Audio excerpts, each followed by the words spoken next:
But first, 2 days before the Trump administration's deadline to end congestion pricing, the U.S. Transportation Secretary turns up the heat on the MTA.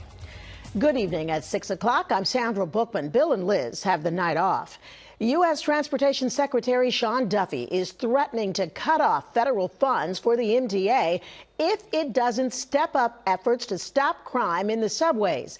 He's demanding plans on how the agency will reduce subway crime and stop fare evasion. Now, this comes as the federal deadline to end congestion pricing on Friday approaches. The MTA has gone to court to block the order and says it will continue congestion pricing to drive below 60th Street in Manhattan. Eyewitness News reporter NJ Burkett live this evening in Lower Manhattan with our lead story. NJ? And right, Sandra, MTA officials insist tonight that they are on solid legal ground, that they are in full compliance, and it's too late to pull the plug on congestion pricing.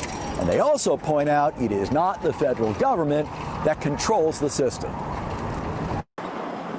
The switch is actually controlled by MTA engineers, and agency officials insist that it would take a court order to switch off congestion pricing, despite the Trump administration's Friday deadline. The deadline will come and go. Agency Chairman Janno Lieber is confident that the deadline will change nothing.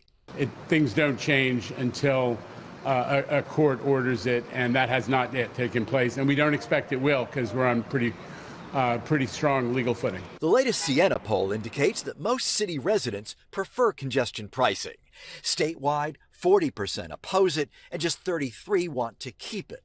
But support is growing. Travel times are up on the river crossings and through the congestion zone. Noise complaints are down, and millions are being raised to upgrade the transit system. But tonight, in a letter to the MTA, the Trump administration is threatening to cut off billions in federal funding, now demanding detailed statistics on crime underground and the agency's efforts to address it.